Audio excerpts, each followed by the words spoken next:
नमस्कार दोस्तों। आज मैं आपको एक ऐसे घमंडी आदमी की कहानी सुनाने जा रहा हूं जो अपने घमंड के वजह से अपना सारा जीवन बेकार कर दिया। इस कहानी को आप पूरा जरूर सुनिएगा क्योंकि इस कहानी से आप बहुत कुछ अपने जीवन में सीख और समझ जरूर पाएंगे। अभी तक आप लोगों ने मेरे चैनल को सब्सक्राइब नहीं किया हुआ है तो अभी जरूर सब्सक्राइब करें। तो चलिए ज्यादा देर न करते हुए मैं कहानी शुरू करता हूँ। एक बार की बात है, गाँव में बाढ़ आ गया। बाढ़ आने से सारे गांव वाले सारे जानवर भागने लगे शहर की तरफ। लेकिन एक आदमी मंदिर में बैठ करके पूजा कर रहा था। वो जानता था गांव में बाढ़ आ गया है, लेकिन फिर भी बैठकर पूजा कर रहा था। यह सब देखकर गांव वाले लोग उसको बुलाने और चिल्लाने लगे कि चलो चलो भाग चलो, गांव में बाढ़ आ गया है, कहीं ऐसा न हो कि तुम डूब जाओ। यह सब बात सुनकर वो आदमी गांव वालों से कहता है कि तुम लोग जाओ, मैं यहाँ से कहीं नहीं जाऊंगा क्योंकि मुझे बचाने साक्षात शिव भगवान आएंगे।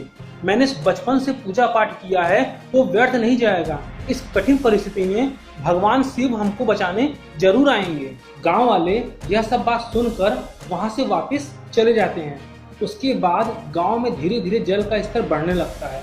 पानी कमर के ऊपर तक आ जाता है और फिर राहत कोष वाले नाव से वहां पे लोगों को बचाने के लिए आ जाते हैं।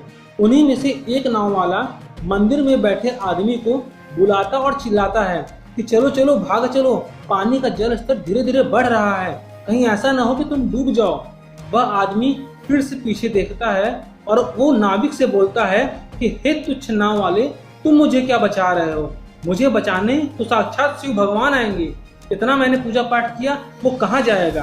भगवान को आना ही आना होगा। शिव भगवान मुझे बचाने जरूर आएंगे, तुम यहाँ से जाओ। यह सब सुनकर बेचारा नाव वाला भी वहां से चला जाता है। फिर कुछ देर बाद पानी का जल स्तर बहुत तेजी से बढ़ने लगता है। पानी कंधे के ऊपर तक आ जाता है। जब जल का स्तर इतना बढ़ जाता है तो कुछ हेलीकॉप्टर वाले आते हैं बाढ़ में फंसे हुए लोगों को निकालने के लिए।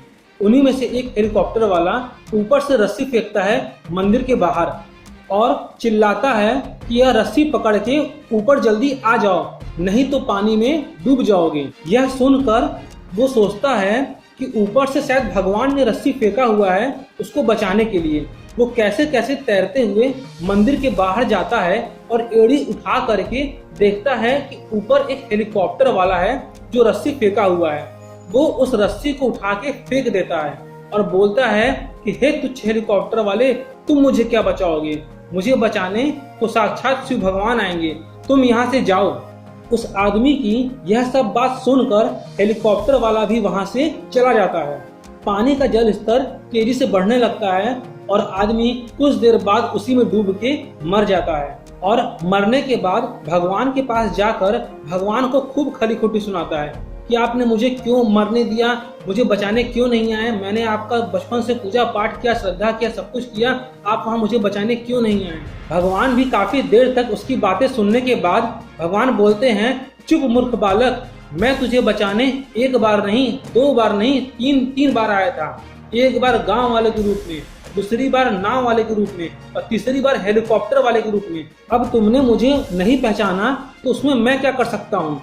मैंने तो तुम्हें 3 बार मौका दिया था पहचानने के लिए, लेकिन तुमने उस चीज को पहचाना ही नहीं, तो मैं क्या करता?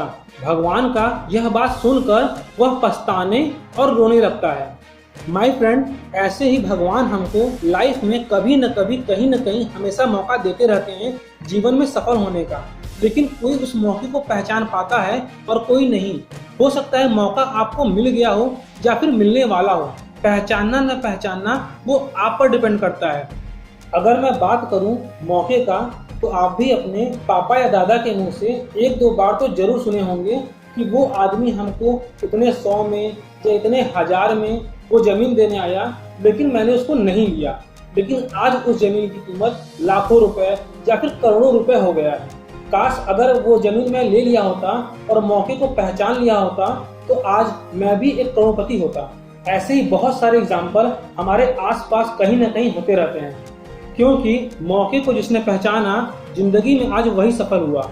बढ़ती हुई टेक्नोलॉजी एक मौका था जिसे गूगल, फेसबुक, अमेजॉन, फ्लिपकार्ट ने पहचाना और आज सफल हुए। ऑटो सेक्टर एक मौका था जिसे मारुति, टाटा, ऐसे बहुत सारे लोगों ने पहचाना और आज वो सफल हुए। और आगे भी बहुत सारी कंपनियां होंगी जो मौके को पहचान करके सफल होंगी।